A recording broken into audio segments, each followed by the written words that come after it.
Bismillahirrahmanirrahim. Maka tidak akan mengurangi daripada kerajaan Allah. Maksudnya seperti itu. Allahu ghaniyun 'anil 'alamin. Allah itu lebih kaya daripada semesta alam ini, ya. Walihada qal, sebagaimana ya Allah berfirman, ma uridu minhum rizqi wa ma uridu ayyut'imun. Ya, Allah tidak menghendaki rizki dari kita dan juga Allah tidak menghendaki makanan dari kita. Allah Jalla wa ala yut'imu wa la yut'am. Ya. Allah yang memberi makan kita, bukan Allah diberikan makan. Ya. Jadi salah dan keliru besar ya kalau ada orang membuat sesajen-sesajen buat Tuhan mereka. Ya. Padahal Allah tidak membutuhkan makan. Ya. Kemudian ghaniyun anit ta'am, kaya terhadap makanan. Ya. Wa ghaniyun jalla wa ala bi dzatihi, dan Allah itu adalah kaya dari zatnya, dari sifat-sifatnya. Walaysa huwa fi hajatin ila ibadatihi. Ya, dan tadi ya bahwa Allah itu ya tidak butuh dengan ibadah hamba-hambanya. Ya, tidak butuh. Lau kafarta ma naqasta mulkallah. Ya. Jika engkau kufur, maka tidak akan mengurangi daripada kerajaan Allah. Ya. Dalam hadits qudsi yang diriwayatkan oleh Imam Muslim, ya, Allah Jalla wa ala berfirman, Rasulullah Shallallahu Alaihi Wasallam bersabda, ya, ada 2 poin di 10 poin yang Allah Jalla wa ala utarakan, ya, dalam hadis tersebut. Ya ibadi, kata Allah, wahai hamba-hambaku, lau anna awwalakum wa akhirakum wa insakum wa jinnakum, seandainya dari yang pertama hingga yang terakhir dari kalangan jin dan manusia, ya, kanu ala atqa qalbi rajuli wahidi minkum ma zada dzalika fi mulki syai'a. Seandainya dari yang pertama hingga yang terakhir dari kalangan jin dan manusia itu semuanya atqa ala qalbi rajuli wahidi minkum, semuanya bertakwa kepada Allah, maka itu tidak akan menambah daripada kerajaan Allah sedikit pun. Tidak akan menambah. Yuk, semuanya nih dari yang pertama Nabi Adam hingga yang terakhir manusia, nggak tahu siapa, yuk, semuanya bertakwa. Jin juga begitu, dari yang pertama hingga yang terakhir semuanya bertakwa, maka nggak bakal menambah daripada kerajaan Allah. Yuk, berbeda dengan manusia, seperti kerajaan-kerajaan yang ada di negeri kita. Ya, misalkan kerajaan Pajajaran, ketika dia meluaskan daerahnya dari satu pulau ke pulau yang lain, maka akan bertambah kerajaannya, ya, kekuasaannya akan bertambah. Oh, kekuasaan ini bertambah karena pengikutnya semakin banyak pengikutnya, maka kerajaannya akan besar. Ini manusia, sedangkan Allah adalah paripurna, begitu sangat sempurna.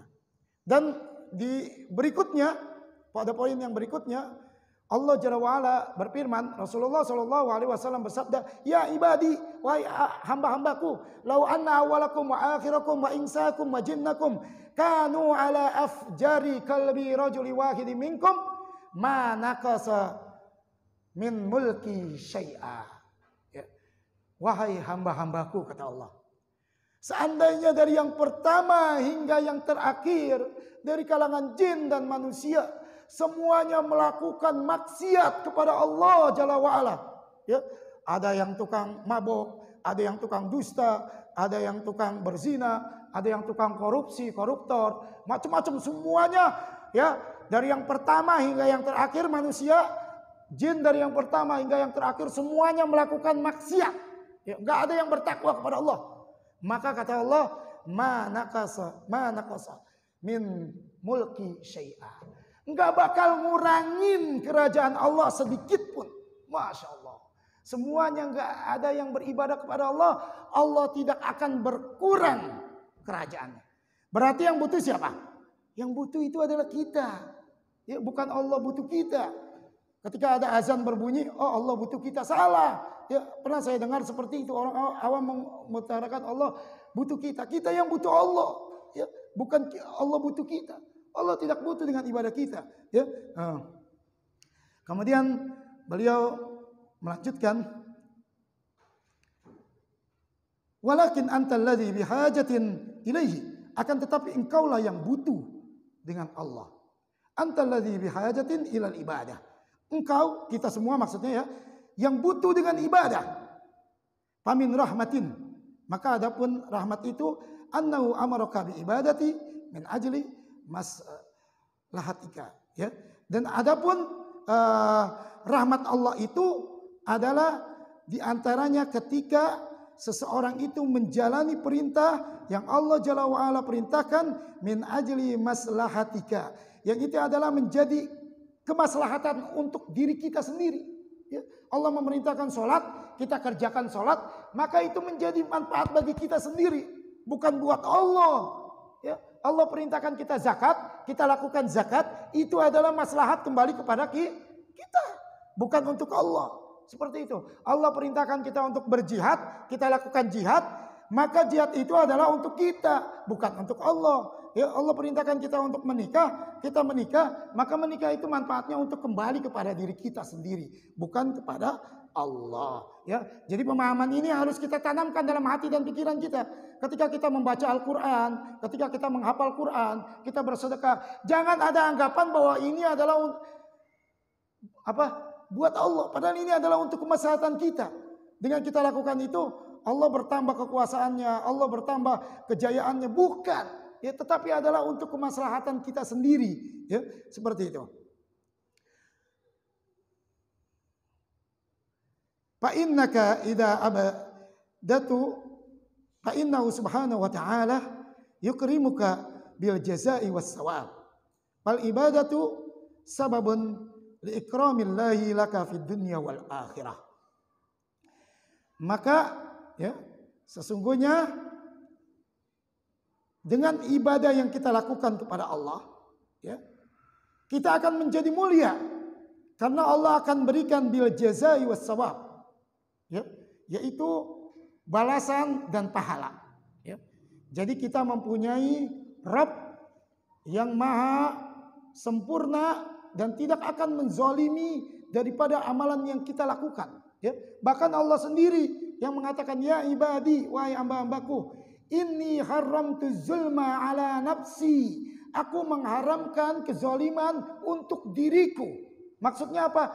Maksudnya kalau kita melakukan amalan-amalan baik ikhlas karena Allah, mengikuti sunnah Rasul, sekecil apapun kita lakukan, maka akan kita dapati kelak di yaumil qiyamah, ya. Karena akan tercatat, ya. Seperti itu. Jadi Allah balas dengan perbuatan dan akan menjadi kemuliaan kita di dunia, terlebih kelak di yaumil qiyamah. Kemudian beliau melanjutkan, faman alladhi yastafidu minal ibadah, maka siapakah yang bermanfaat dalam melakukan ibadah, ya, maksudnya ketika kita melakukan ibadah itu siapa yang mendapatkan manfaatnya? Maka kembali lagi, yang mendapatkan manfaat al-mufsidu minal ibadati huwal abidu nafsuhu, ya, yang mendapatkan manfaat dari ibadah itu adalah seorang hamba itu sendiri, ya. Jadi ketika kita beribadah, bukan Allah yang dapat manfaat, kita, ya. Ini harus kita tanamkan, ya. Kalau kita sholat, zakat dan sebagainya, itu yang mendapat manfaat kita. Allah tidak mendapatkan manfaat, ya, karena Allah yang memerintahkan, ya. Ammallah, adapun Allah Jalla wa'ala fa innahu ghaniyun min khalqihi. Adapun Allah Jalla wa'ala, maka sesungguhnya Allah adalah maha kaya daripada hamba-hambanya yang diciptakannya, ya. Nah ini seperti itu. Jadi kita beribadah kepada Allah adalah kita sangat butuh kepada Allah, ya, bukan Allah yang butuh kepada kita, ya. Sehingga ketika ada perintah-perintah Allah, maka agar kita selamat dunia dan akhirat, kerjakan perintah Allah, ya, kerjakan perintah Allah. Nah, mungkin ini saja, ya. Insyaallah taala nanti kita akan lanjutkan, ya. Di situ masih ada kejelasannya bahwa ibadah itu tidak akan dinamakan ibadah kecuali dengan bertauhid, sebagaimana salat tidak akan dinamakan salat kecuali dengan toharoh, dan nanti ada penjelasannya. Ada beberapa syarat yang harus dilakukan ketika seseorang itu melakukan ibadah, ya. Syaratnya adalah dua. Yang pertama adalah ikhlas karena Allah, ya. Yang kedua adalah mengikuti ajaran yang dibawa oleh Nabi kita Muhammad sallallahu alaihi wasallam. Demikian ya kajian pembahasan Qawaidul Arba ya pada mukadimah yang ketiga ini. Insyaallah taala kita akan lanjutkan pada pekan yang akan datang. Yang benar datangnya dari Allah, yang salah dari syaitan dan dari diri saya sendiri ya, dan senantiasa kita bertaubat kepada Allah Jalla wa ala.